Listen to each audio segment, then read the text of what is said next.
it on? Can you hear me? I think it's on. Oh, now it's more. Now it's more on. Okay. More on. Great.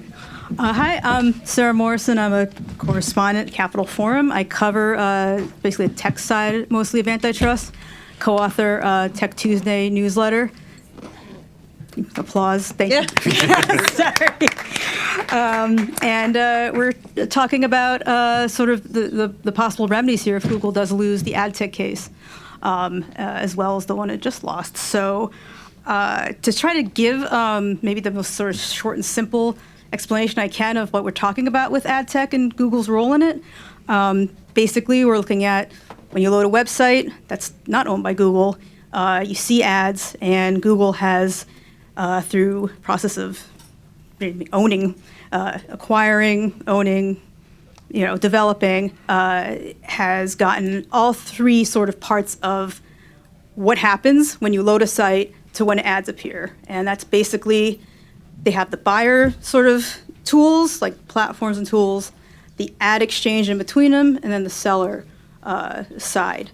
And basically, that's allowed it to sort of allegedly, legally monopolize, dominate, has dominant shares of all of those things, that space. So it's a lucrative and also very kind of invisible part of Google's business line.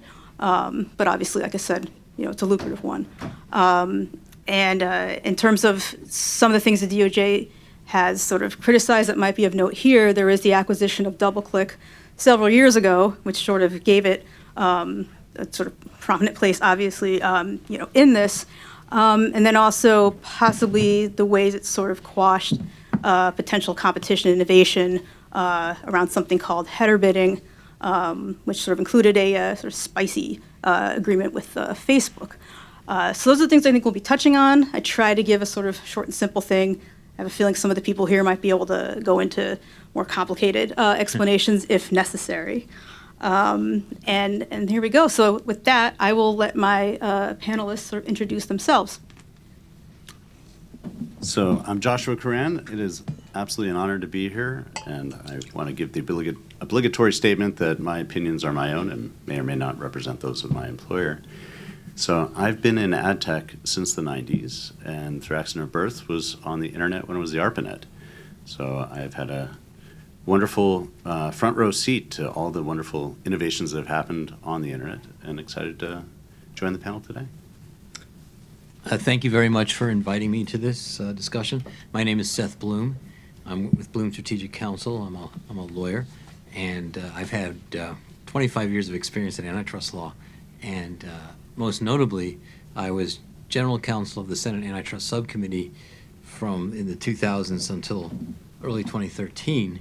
In 2011, we had a hearing, which was the first congressional hearing on allegations that Google was engaged in anti-competitive practices.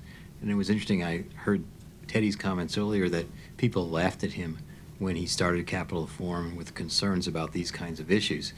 In 2011, when we had that hearing, people laughed at me in our subcommittee, like, why are you concerned about Google? It's such a great product and it's free to consumers. What could be the possible problem and what could you possibly do to fix it? That was focused very much on the search issues, not on ad tech, but many of the search issues that are subject of the case that Judge Mehta just decided were around in 2011, and we felt there was an issue there. In fact, we recommended to the FTC that they look into it seriously. Of course, they closed that investigation. When I left the Hill, one of the first things I did was speak at a panel like this by an organization called Fair Search, which doesn't exist anymore. This is in early 2013, about why the FTC closed the investigation and was there any hope that these issues would be revived again. So it's interesting now, more than 10 years later, that things have sort of come full circle. So I'm happy to be part of the panel and look forward to the discussion. Hi, my name is Megan Gray. I am at Gray Matters Law and Policy in Washington, D.C. I also have had quite the journey. I was on ARPANET way back in the day. I was with the dot-com boom out in California. I actually interviewed at Google when it was probably less than 100 people. I thought they were a little too crazy for me, so I stayed with Big Law, safe and sound. until after 9/11, when I came to Washington, D.C., and I joined the Electronic Privacy Information Center, where I actually battled against the double-click acquisition by Google, weirdly enough, on privacy grounds, only to have it boomerang back into my life nowadays. I was eventually recruited by the Federal Trade Commission to bring their big privacy case against Google, which was pending at the same time that the FTC was investigating on the antitrust side. And then eventually I became General Counsel and Vice President of Public Policy at DuckDuckGo, where I, among many other things, worked with DOJ and the state AG and the Congress and Vestager, and also negotiated default search deals. So I've seen a lot of different aspects of the Google world, and I'm happy to talk with y'all today. I'm Bilal Sayed. I'm Senior Competition Counsel at Tech Freedom, which I'll just note does receive funding from Alphabet or Google. I'm also a counsel at the law firm of Cadwalader, Wickersham and Taft, and I teach at George Mason.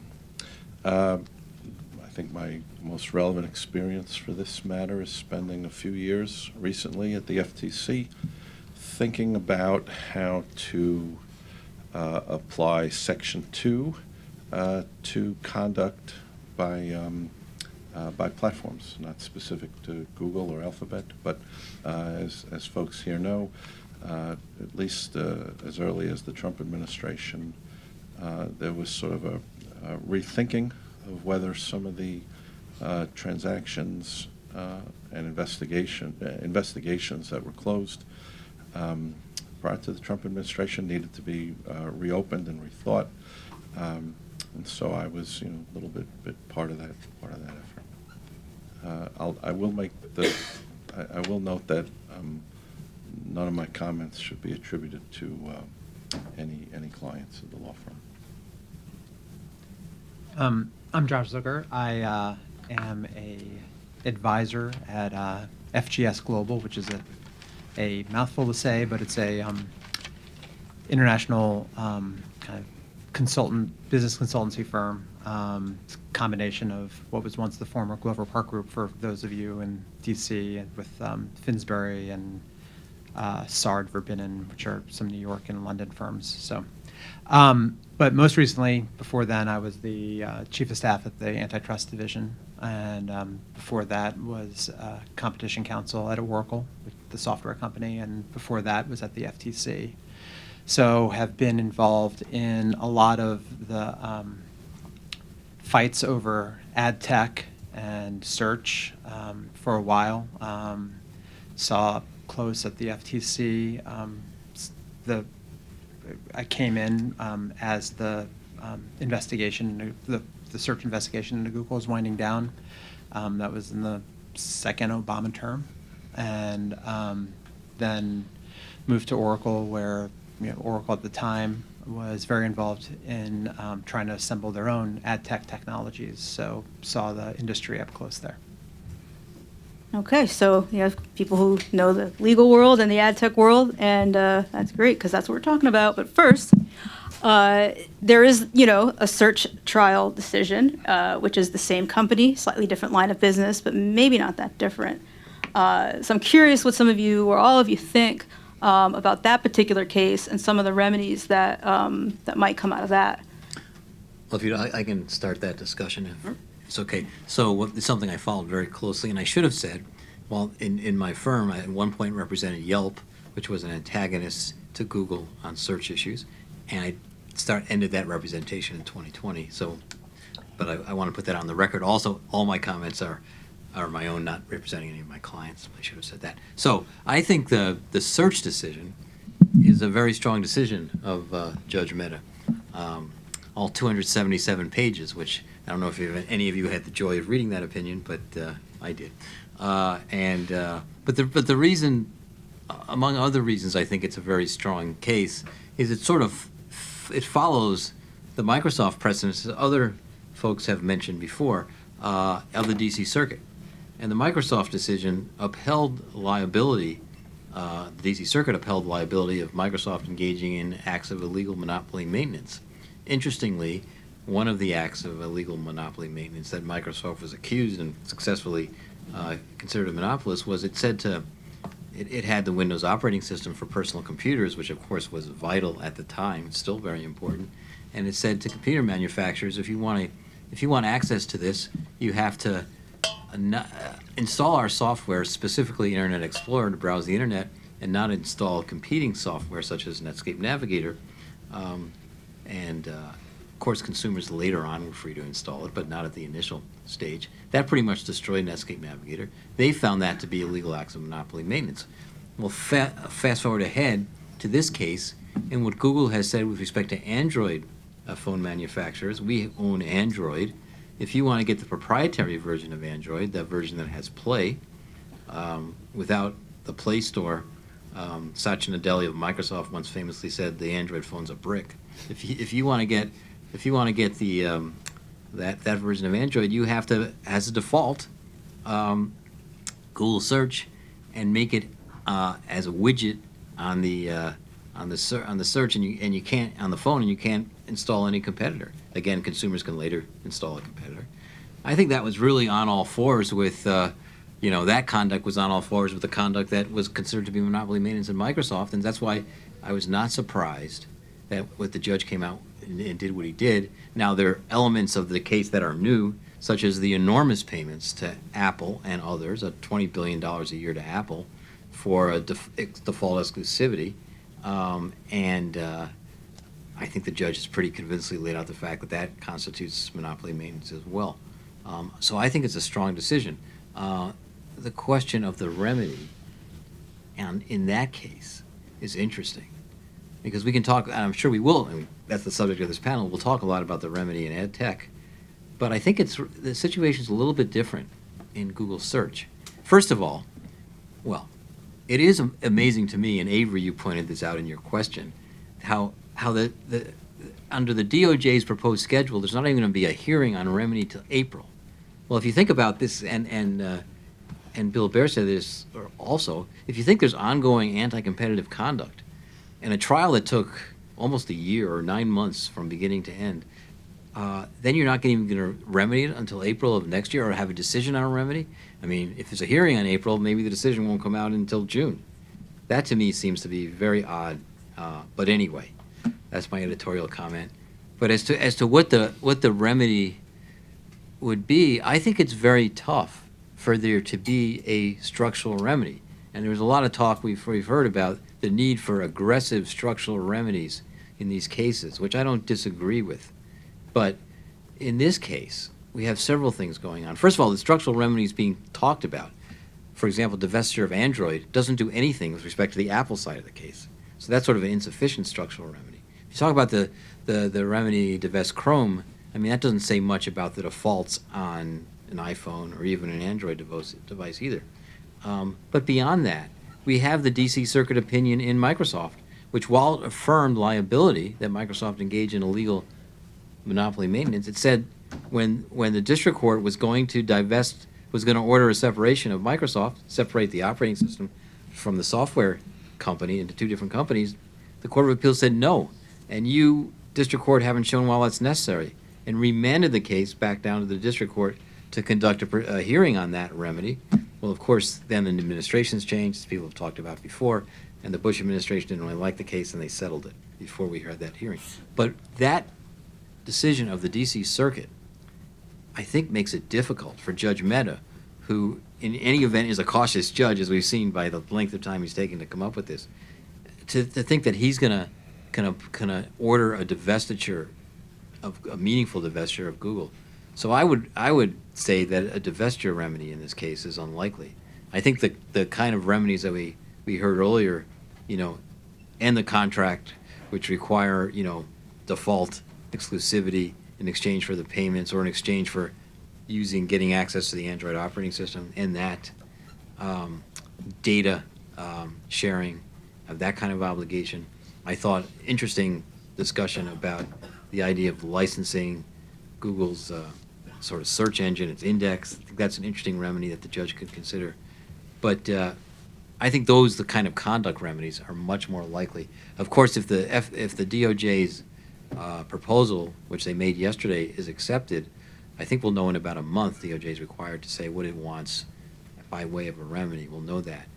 But DOJ probably will ask for divestitures. I wouldn't be surprised at all, but I'd be surprised to see Judge Mehta order such a remedy in this case. And I have a different feeling about the Adtech case, but Well, I'll jump in here to say that I disagree Okay. with Seth. So I think what we're going to see in the search case is DOJ is going to swing for the fences. They're going to ask for a buffet-style remedy because there is no clear remedy here.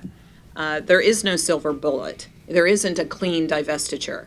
It's going to be a hodgepodge of various things that's going to take us a little bit further down the road. And it's not going to take us all that far, but it's going to be something. And that's all that the court can do here is the best that it can do. I expect that we won't know in a month what DOJ is asking for, what they said in their status report yesterday, and it remains to be seen if the judge is going to go along with this, is that in a month we'll come up with that hodgepodge.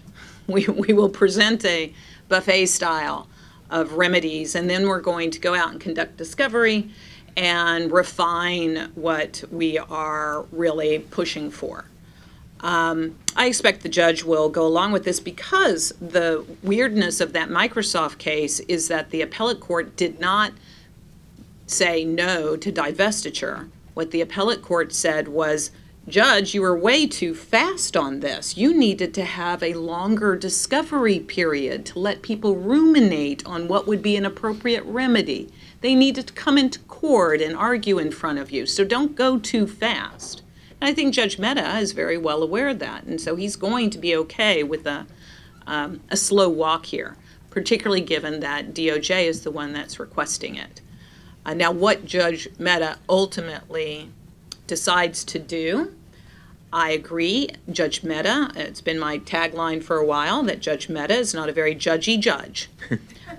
He is more inclined to split the baby where he can.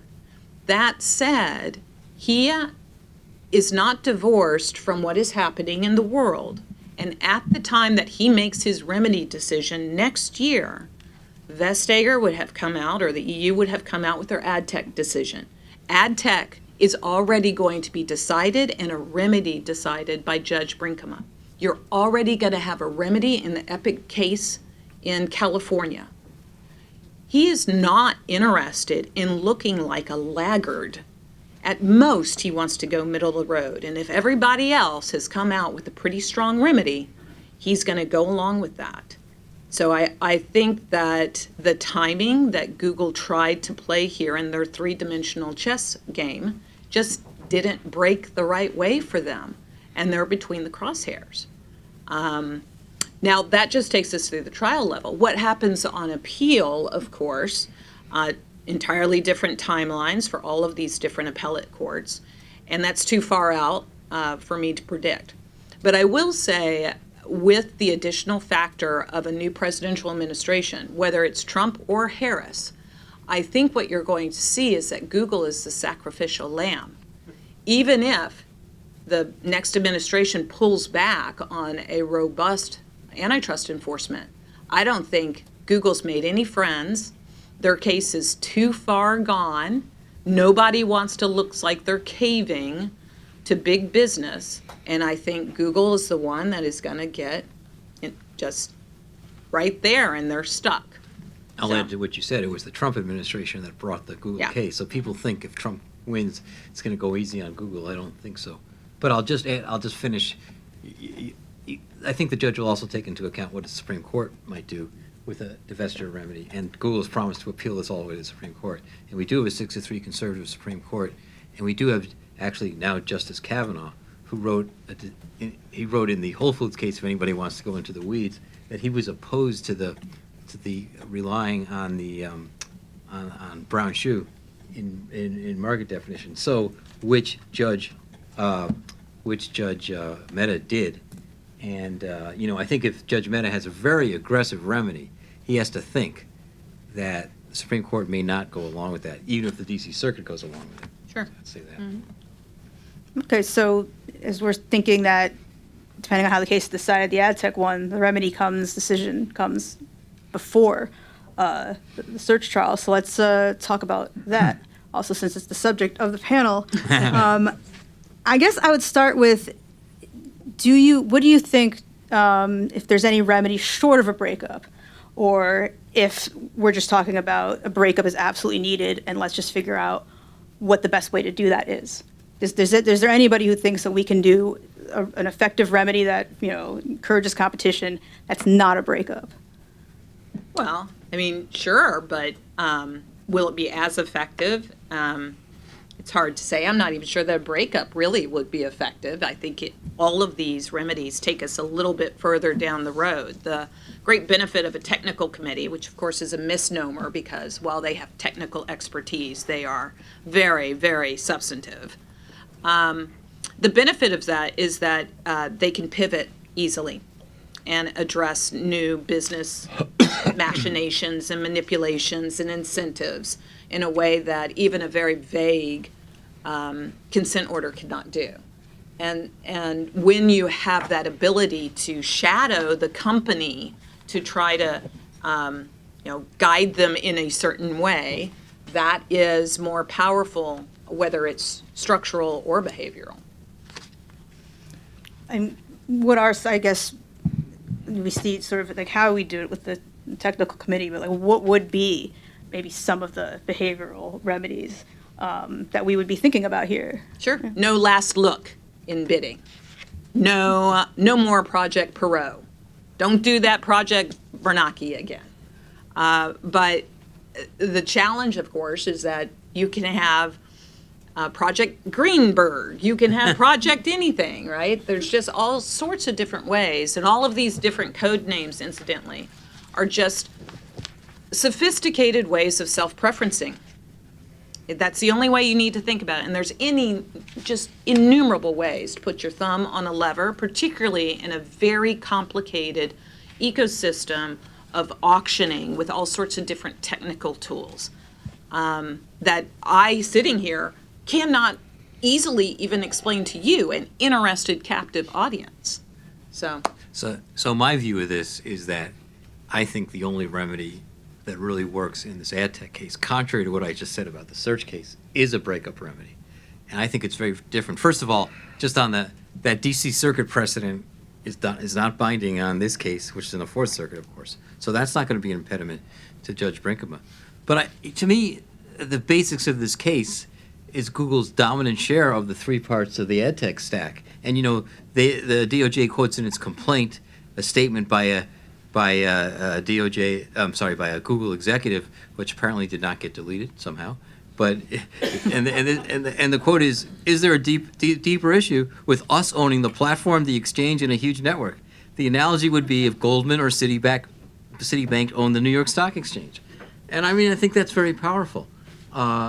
So to me, we can talk about all those things that you mentioned, which I think would be helpful, but can you imagine the administrative difficulty in seeing that Google adheres to all those and have new names for these projects? It's such a complicated and technically dense area. I think a clean separation is really the only way to handle it. And the question is, do they have to divest two of the three parts or all or one? Like keep the exchange, but do they get the buy-side tools and the sell? Can they keep one of the two buy-side tools or sell-side tools? They have to divest. But that'll be a question.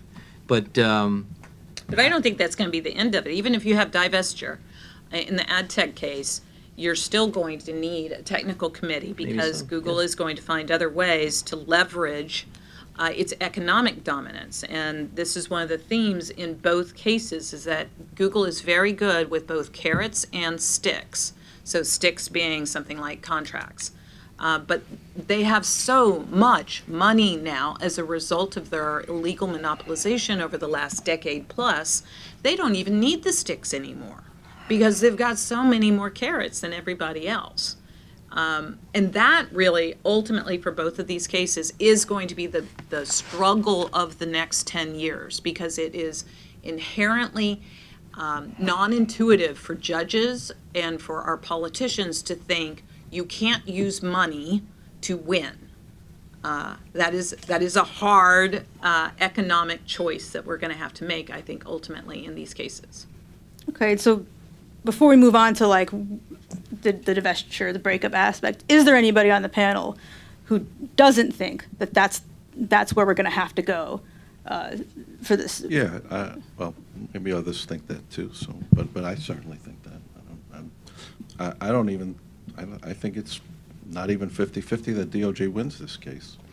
I mean, I know this is a remedies panel, so we're assuming away the liability Right. Yeah. question. Yeah.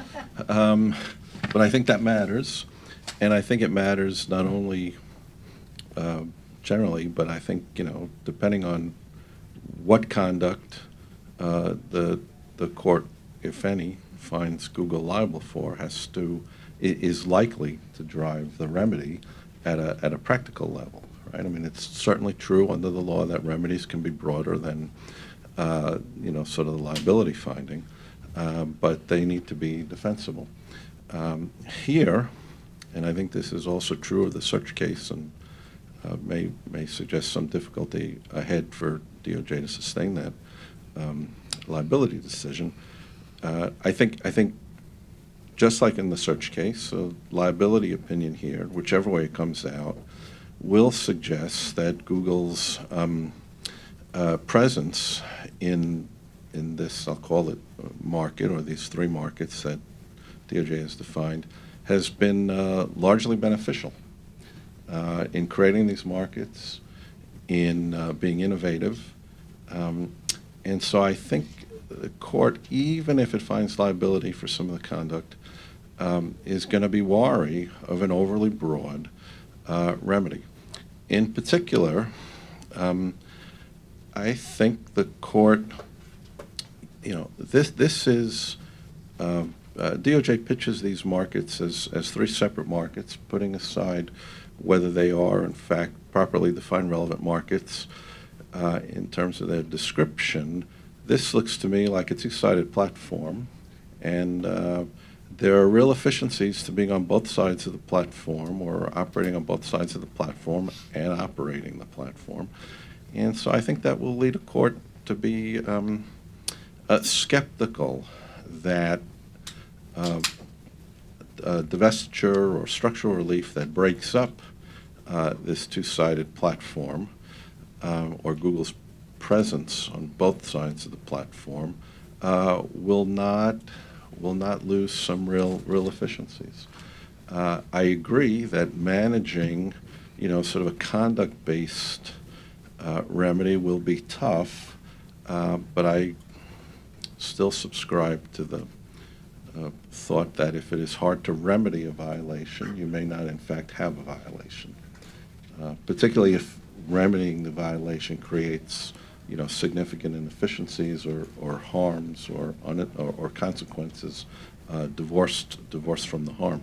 So, I think the comments about remedies are fine and accurate, but I think there's a very good chance that they just don't even get to that stage, or that the appellate court is skeptical of a very broad remedy.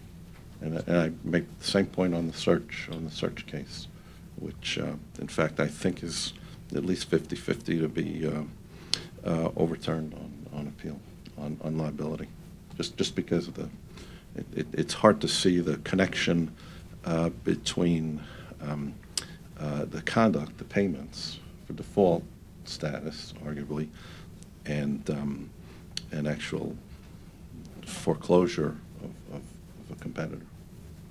Okay. Anybody on the panel want to? I don't want to completely litigate, because you're right. I think obviously we are coming at this, because we're talking about remedies, as if those are on the table. But yeah, obviously, as you say, that's not necessarily how things play out. But I'd like to build on the last 2 points, actually. So all the remedies must be judged by the outcomes they produce. And to Megan's earlier point about the economic power, if all you did was separate the companies into, baby companies, but you don't take away the economic power, I don't think the industry actually changes. So if we're looking to what is the thing we're trying to fix, what is the outcome we want, I think there's a couple aspects that we heard on earlier panels about, avoiding tyranny. or ensuring plurality of the media, protecting democracy, and ensuring voices have a path to market. So that's, I think, how we need to be looking at whether or not the outcome is truly effective at accomplishing the public policy that we want.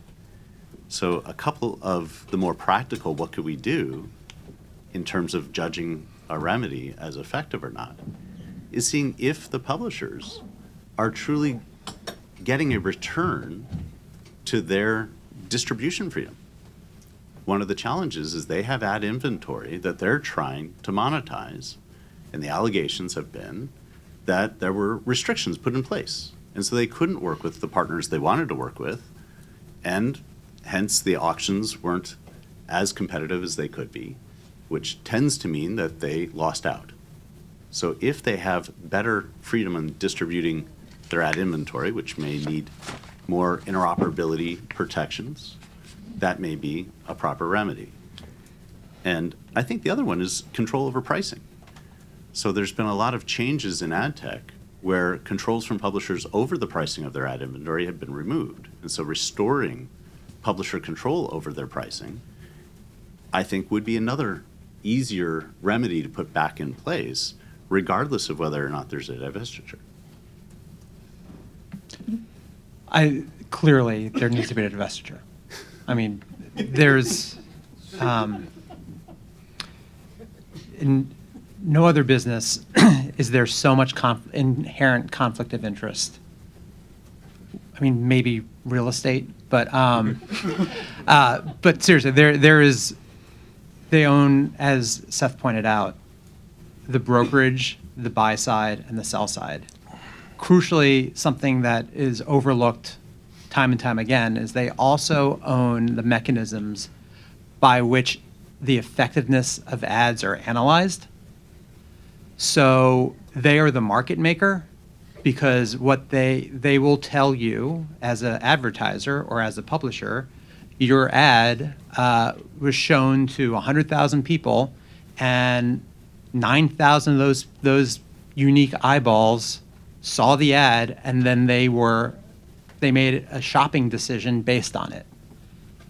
They own the secret sauce for how that analytics is done.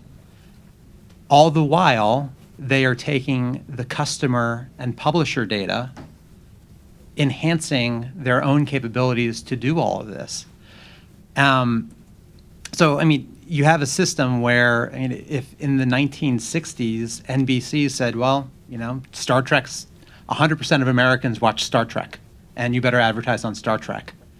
You as an advertiser, you as a publisher, you have no idea whether or not that's the truth. So, you know. And you don't even know that it's Star Trek. It's just some show. It's just some show.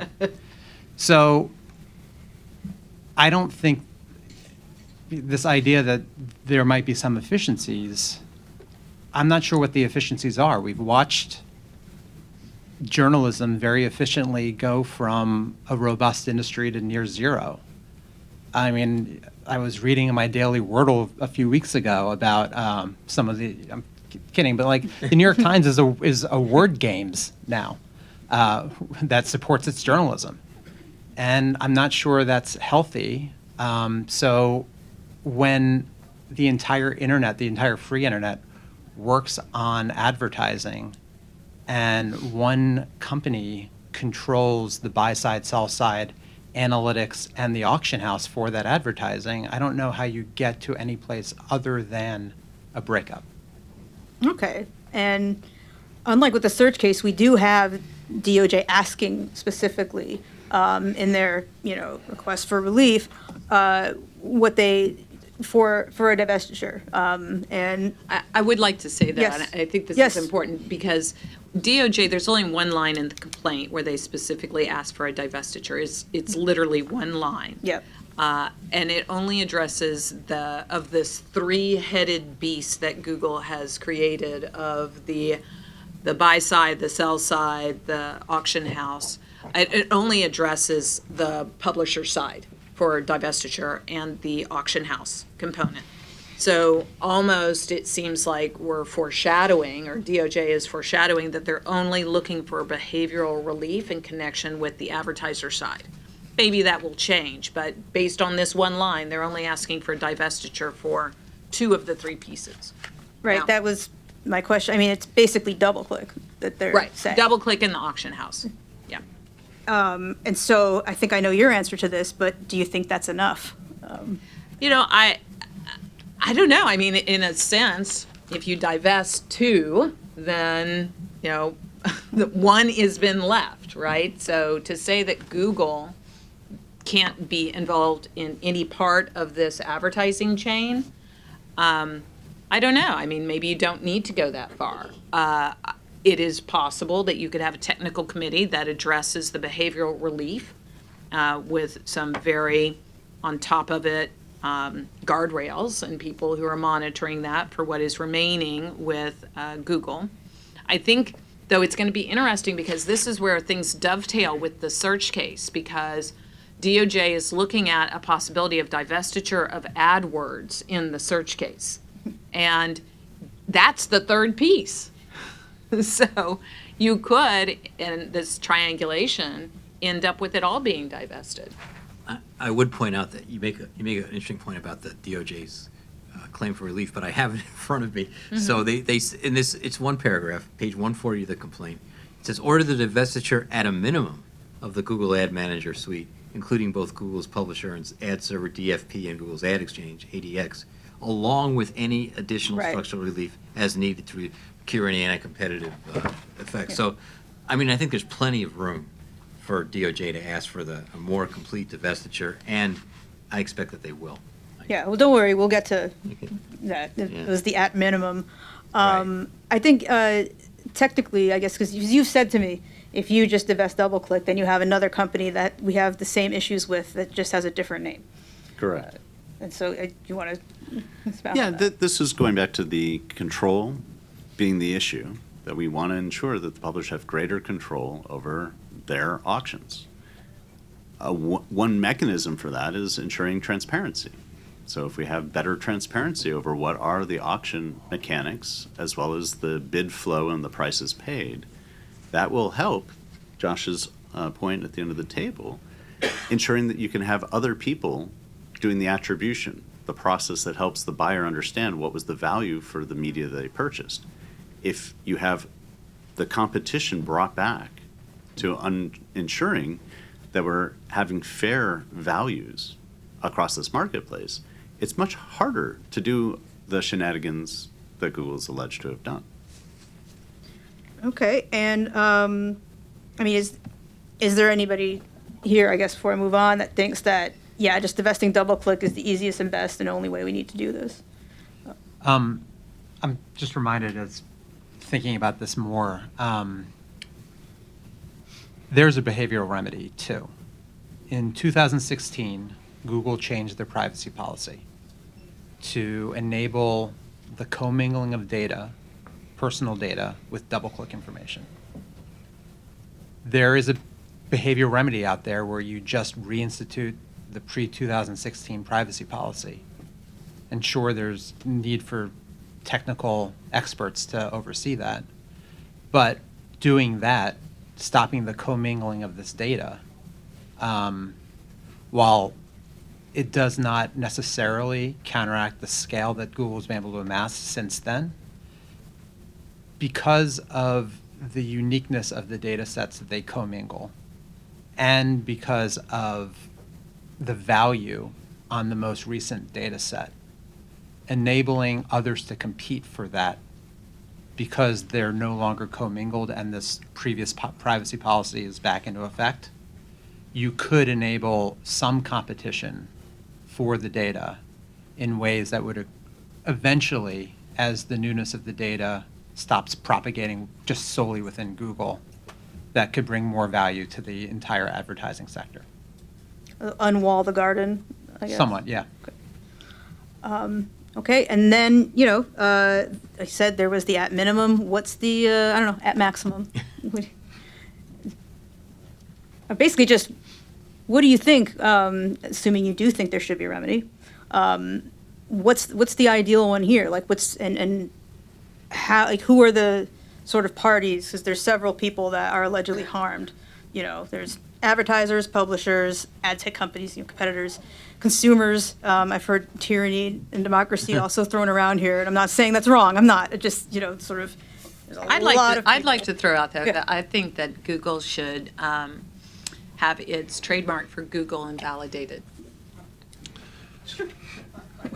Because it used their monopoly to create that as a generic term. And had they not monopolized the search engine market, it would not have become a verb. So look, I think the most likely and sensible remedy here is a non-discrimination remedy. They're hard to manage, but I think to the extent the argument is firms need to be on some kind of level playing field, that's what a non-discrimination remedy does, and it potentially limits some of the inefficiencies associated with more prescriptive requirements of what Google or any respondent has to do. In an ordinary case, I accept the idea that a divestiture makes sense because it's at least intended to be one and done. But here, I think you have an exchange, and you have it is not inherently anti-competitive for an entity that runs an exchange to participate on both sides of that exchange, and so it should not be a default assumption that some kind of structural relief with respect to that exchange is going to be a positive outcome.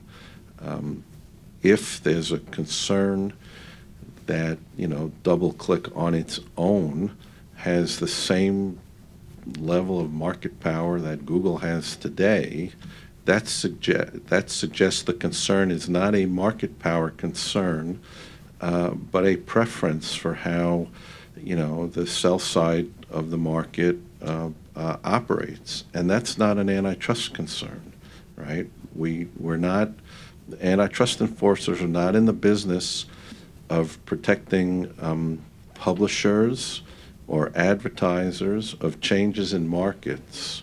They're in the business of stopping, preventing, and maybe rectifying anti-competitive conduct, and And preventing its reoccurrence. Sure. I would say this, Bilal. I think that would be one element, but it wouldn't take care of the concerns that Josh raised about. I agree it won't take, And I think but those I are- don't think those are antitrust concerns. Okay, well, I think they are. But the other thing to keep in mind is Google acquired this by acquisition. It wasn't organic growth, and I think that is a reason. It's another reason to support a divestiture. And we see the FTC doing this right now, and it was actually the prior FTC under Joe Simons, not under Lena Khan, bringing a case against Facebook Meta Sure. to divest Instagram and WhatsApp. So and I was part of that. Oh, you were part of effort. it, right. I'm not saying which way I come out, but I was part of that effort, and look, even the complaint recognizes that prior to acquiring DoubleClick, Google's attempt to enter this business had failed. Mm-hmm. And so it cannot just be that the acquisition created this problem, right? There are potentially two buckets of conduct that need to be evaluated. One is, has Google innovated in this business to develop this market, right? And has it engaged in anti-competitive conduct that has restrained competition in the market? You don't get to evaluate just one side of that, those actions. And I think even the complaint here recognizes that Google and Google will certainly put evidence into the record that Google has innovated in these markets and has advanced these markets. The fact that, newspapers, have been decimated by the change in advertising models is is really not a concern of the antitrust agencies. Maybe it's a concern of the Congress, but it is not a concern of the antitrust laws unless that has occurred through anti-competitive conduct. So, well, we'll see. We'll see, right? We will see. They will put their case on, right? Look, this is an impressive complaint, notwithstanding when I think there's some inconsistencies or holes, but it's an impressive complaint. But, you know, I remember something someone told me a long time ago, which is the government's best day is the day they file that complaint. And that is even true of the search decision, right? Because there is a lot in that search decision that undercuts the government's case on appeal. And I think, you know, we'll find that here. I don't know how the court will come out, but this is not an easy case, and the remedy is not easy.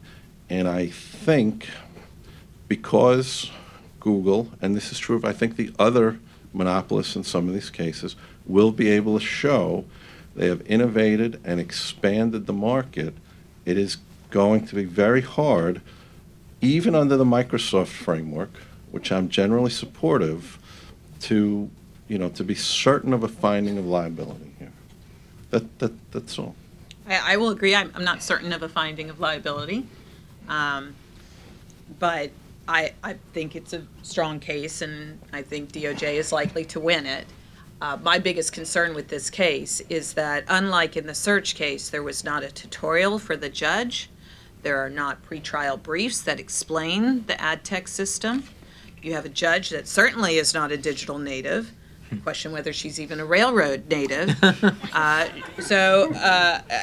that's not a dig against Judge Brinkema. She's brilliant. If I had to name any shiro in the legal world, she would be it. She is amazing. But she does not instinctively understand digital advertising. Even the folks of us in this room don't understand it. It is incredibly complicated. And Google is very good with its ability to play this shell game and try to isolate the legal and factual issues. It is their greatest strength in avoiding scrutiny. And in that context, it makes it a challenging case for DOJ to win. They've never explained it to the judge. So, and the judge has told them, incidentally, it wasn't just a strategic choice by DOJ to not do that. Judge Brinkema said, I only want you to provide that overview of the Adtech system if you can agree with Google on how to describe it. And not surprisingly, they were not able to agree on that. Of course, there's two Adtech cases going on, as was mentioned earlier, the Texas Right. state case, and Texas fought very hard to avoid the transfer of the case and to keep it in Texas federal court, and in fact even got legislation through Congress to do that. So I think, you know, the plaintiffs collectively, the states and DOJ sort of gets two bites at the apple. So Sure. liability here. Private cases as well. But, And private cases as well. Yeah. I still do want, because we're running short on time, I do want to open it up to questions if I could. Start up here. Let me run the mic up. Sorry. Thank you. Hi. So Bill Baer on the previous panel emphasized the ongoing harm to consumers. And if we take that seriously in the search case, given that the DOJ has proposed a very long timeline, we won't have a hearing until next April. Are there things that the DOJ should be doing in the meantime, like seeking a temporary restraining order on ongoing behavior that Google is engaged in or threatening to engage in? So around acquisitions in AI, or we've seen other things that go to the heart of the factual findings that Meta made around like denying scaled rivals, access to data. So Google has this deal with Reddit about its data. There may also be a pending deal with, you know, Apple around Gemini. So should there be something that a remedy that is sought in the meantime? You know, perhaps, there's really not a procedural vehicle to do that. You've got a liability decision. DOJ is the one who asked for it to be bifurcated. DOJ is the one who asked for the long timeline. Asking DOJ to go back now and change their mind, I think, is not going to happen. I'll disagree with that. I think there are problems with the decision, but I think DOJ ought to take the win and try to settle this case. If there is harm, right, they ought to finish this case off. Waiting for a remedy decision, waiting for an appellate court decision, and potentially waiting for a Supreme Court decision that, any of which could come out a different way, is I think a mistake. If you are able to show harm, you need to balance off the question of, sort of the ultimate relief in the future and the likelihood of getting it versus, more quick relief. Do you seriously think that Google would accept any kind of meaningful settlement? Is it in their Well- DNA to resist everything? Look, I don't know what, I think, and you know this from clients, right? It's in their DNA to resist until they're not until they don't want to resist anymore, right? I mean, I think, look, I'm not representing Google. I don't know what they're thinking. But settlement negotiations after a win at the district court level may be a little different than settlement negotiations before a complaint is filed. But my point is, these cases do take too long. And if you believe there is harm, and now they have a decision that suggests there's harm and illegal conduct, DOJ ought to move quickly to try to settle this rather than, take this longer view of, maybe getting, modestly better relief. I mean, these markets arguably change quickly. Arguably, there's innovation. DOJ ought to move quickly, I think. Thanks, Courtney Radge, Center for Journalism Liberty at Open Markets Institute.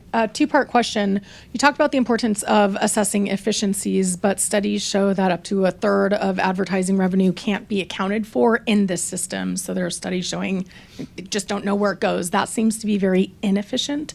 And then second, given the double-click acquisition and what Google did to create this market, it did not exist. And some could argue that this market is inherently harmful. Maybe we don't want this type of market to exist. Is that something that authorities, that the judge could even decide? Like, actually, it's really harmful to broader societal, political, human rights, et cetera, to have this type of vast data acquisition, aggregation, targeting, which, again, it created that market. And to what extent, you're talking about the efficiencies being less, being an issue, but if that had never been allowed to happen, you wouldn't have that as the status quo against which you're assessing efficiency. Does that make sense?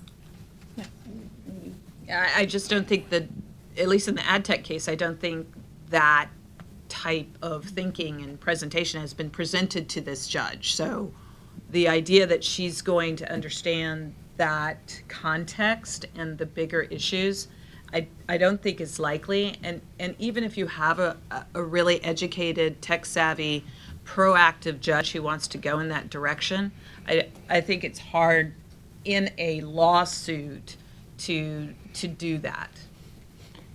I mean, look, I think there are ways you can describe this, the marketplace, especially the marketplace in journalism, where in my mind as a reader of journalism, there is almost no greater efficiency than having your distribution costs go down to zero, and yet you lose more money than you ever have before.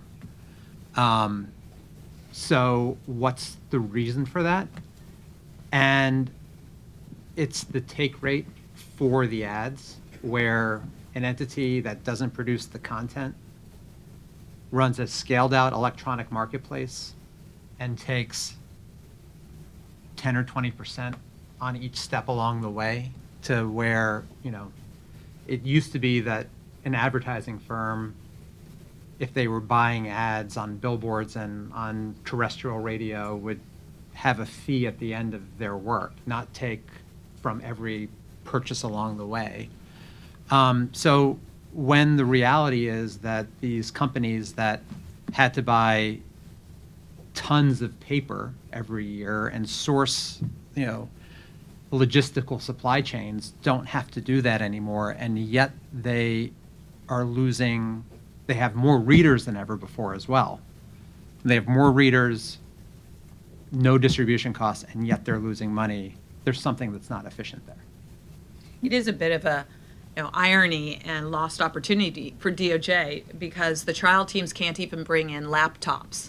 This is a judge who appreciates old school journalism like anybody else. So it's unfortunately that they didn't press harder on that theme. Let me, one last And question. and one more, yeah? This is a question sparked by what you said, Josh, which is from a journalism perspective, and it seems like you know a lot about the journalism industry and the economics of journalism. Why was this strategy with programmatic advertising in Google's interest? Because, and let me just give a couple sentences on Google benefits from rich content on the web. Search, the better the content on the web, the more profitable search is going to be. We see a very similar dynamic in YouTube where deep and high quality content makes tons of money through Google, through YouTube advertising. So